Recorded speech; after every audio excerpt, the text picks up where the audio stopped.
Jumpa lagi dengan saya Bagawan Ginayungan di kalangan arena informasi dan opini sekitar sosial budaya.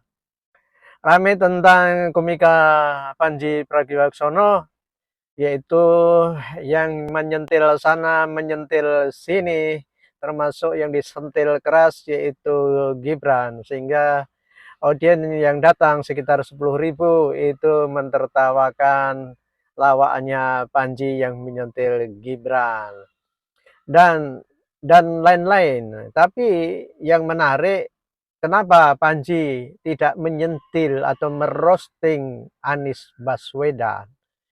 Anies manis ya, Prabowo gemoy ya. Mensrea, acara stand-up komedi yang dibawakan Panji Pragiwaksono kini ramai dibicarakan di mana-mana dengan berbagai macam kontroversinya. Namun, sadarkah kalian, dalam acara tersebut Panji tidak merosting Anies Baswedan? Banyak netizen yang mempertanyakan hal tersebut. Berikut adalah jawaban langsung dari sang komika. Alasannya adalah karena saya mendukung Anies Baswedan. Selain tidak ngebahas Anies, gua nggak ngebahas Ahok, Ganjar, Mahfud, Dahlan, Gita Wirjawan, dan masih banyak lagi. Kenapa? Karena mereka tidak menjabat apa-apa. Kenapa gua ngebahas Pak Prabowo, Pak Gibran, Pak Bahlil, Pak Fadlizon, Kapolrestabes Semarang? Karena mereka sedang menjabat. Mereka bekerja dengan duit pajak yang dikumpulin dari rakyat. Anies manis ya. Sepertinya pertunjukan tersebut yaitu ingin mengangkat citra Anies Baswedan, karena Panji memang mengakui dia adalah pendukung Anies Baswedan, sehingga kemungkinan besar pertunjukan yang diberi tajuk Mensrea itu adalah upaya untuk mengkritisi atau merosting tokoh-tokoh, organisasi-organisasi, juga wapres terutama dalam Mensrea tersebut. Tapi upaya untuk menaikkan sang idola dia, yaitu Anies Baswedan.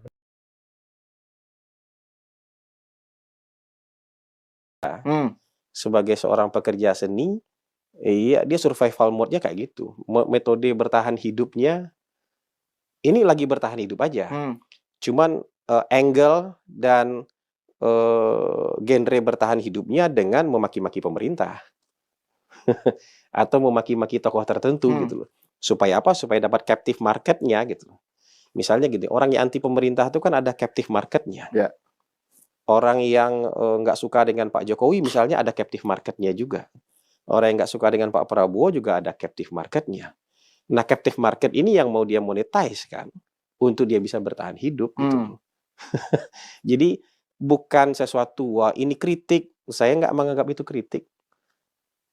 Bagian dari hiburan yang sedang dia tampilkan aja, tapi hiburan untuk mendapatkan audiens, cara tentu mendapatkan pendapatannya, angle-nya dengan menyerang pemerintah atau orang yang lagi memerintah, atau mungkin sosok tertentu yang juga punya haters gitu. Ya, kayak gitu aja sih saya melihatnya. Saya juga melihatnya sama aja sama kayak orang jualan di pasar ini. Kalau dulu itu, saya kan sering ikut ibu saya ke pasar tradisional kalau di Bukit Tinggi.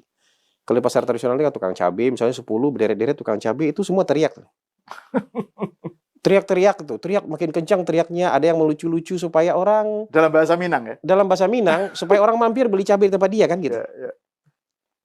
Jadi makin keras teriakannya ya mungkin dalam rangka supaya orang nengok kan gitu. Sama juga makin keras komedinya mungkin juga dalam rangka dapat atensi kan. Jadi ini sama aja kayak yang jualan cabai di pasar menurut saya ini. Lagi berusaha untuk jual cabai ini gitu. Supaya apa ya? Supaya ada yang beli, supaya dia juga bisa bertahan hidup. Atau kayak angkot di Kota Padang itu dulu. Saya nggak tahu sekarang masih ada nggak ya angkot-angkot kayak gitu ya. Jadi kalau di Kota Padang itu dan beberapa kota di Sumatera itu, angkot-angkot itu tuh adu sound system. Jadi pasang sound system tuh angkot tuh supaya apa? Supaya laris. Kenapa laris? Karena apakah angkotnya nyaman? Belum tentu. Apakah senang nggak? Tapi captive market yang suka jedak-jeduk di dalam angkot tuh ada. Anak SMA, anak SMP, terutama laki-laki, itu semakin keras jedak-jeduknya, kayaknya semakin gagah kalau dia naik angkot itu gitu loh. Nah, hubungan simbiosis antara Panji dengan audiensnya kayak gitu juga gitu loh. Apakah itu misalnya baik untuk fasilitas umum, transportasi publik? Mungkin enggak, karena itu polusi suara. Apakah itu naik karena misalnya nyaman? Enggak, kenapa? Karena merasa keren aja ikut di naik angkot yang jedak-jeduk itu gitu loh. Iya kan dari awal saya udah bilang nggak perlu masuk ke ranah pidana. Kan tadi saya cuma bilang bahwa sebaiknya komika-komika ini ya perlu punya diksi yang bagus, yang lebih baik lah gitu ya.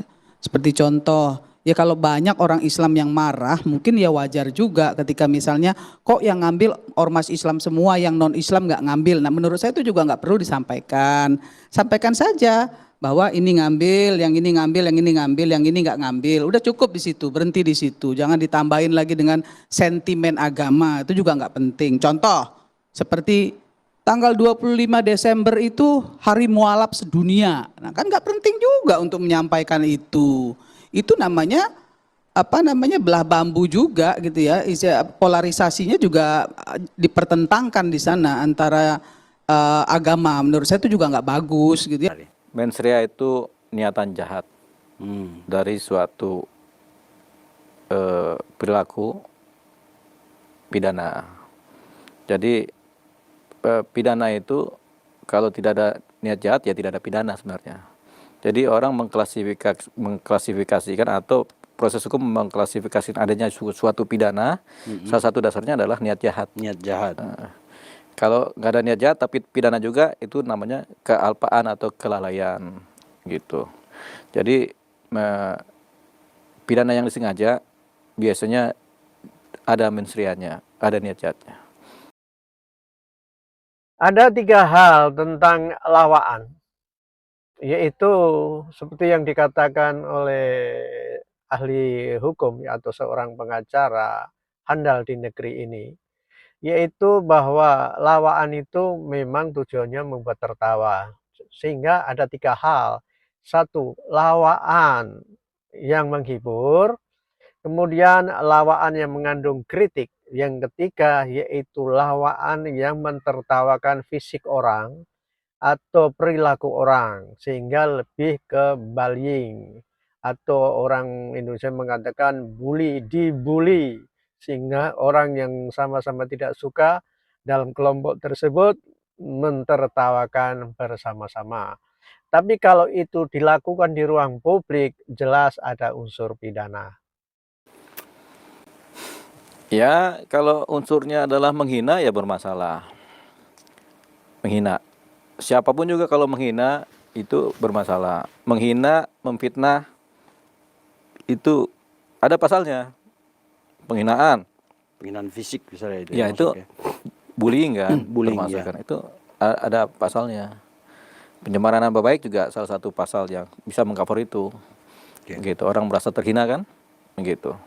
Fitnah juga orang merasa terhina juga kan, merasa tercemar. Jadi ada pasalnya itu. Tinggal kita mau pakai KUHP yang lama apa yang baru. Tapi kan KUHP yang baru sudah berlaku per 2 Januari. Tergantung lagi kapan waktu terjadi kejadiannya. Kalau kejadiannya sebelum KUHP baru, tapi kita perkarakan sekarang, bisa menggunakan pasal yang Lama. yang lebih menguntungkan. Bisa yang pasal KUHP baru, jadi bisa dua-duanya. bisa salah satunya. Tapi pasal itu nggak berubah kok. Secara pemidanaan Esensinya nggak berubah. nggak berubah. Tapi secara masa paling lama pemidanaan mungkin KUHP yang sekarang yang lebih berat kan. Jadi mungkin pakainya pasal yang lama. Nah kalau hal-hal berbau penghinaan agak susah juga Bang kalau dalam dunia komika itu ya. Gimana bisa menerapkan karena Gampang aja. dia melawak. Ada kritik, ada lawak, ada kritik, ada menghina. Lawak ini ada 2, lawak hiburan semata, ada lawak kritik. Tapi ada lawak menghina. Lawak menghina biasanya nggak lucu. Dia jatuhnya kepada bullying kan. Sembari ketawa-ketawa menghina seseorang kan. Hanya untuk orang lain tertawa. Kalau mereka sekumpulan orang yang homogen dengan ide pikiran yang sama. Kegiatan politik yang sama, Bisa Oh, mereka oke. mentertawakan orang lain, tapi dalam komunitas mereka aja. Komunitas mereka. Tidak boleh di depan publik. Kalau itu yang disiarkan? heterogen. Ah, Kalau heterogen kan orang ada yang tersinggung, ada yang enggak. Ada yang tertawa, ada yang menangis melihat ini kan. Yang tersinggung ini kan bisa, apalagi dia kemudian menceritakan seseorang, gesturnya seseorang, mimiknya seseorang, kepribadiannya seseorang, kelemahan-kelemahan fisik seseorang yang sudah turunan dari alamnya begitu, Iya. terus dihina. Nah, itu kan masuk ke wilayah-wilayah penghinaan pribadi kan. Sampai di sini perjumpaan dengan saya Bagawan Kinayungan di Kalangan. Sampai jumpa di lain kesempatan.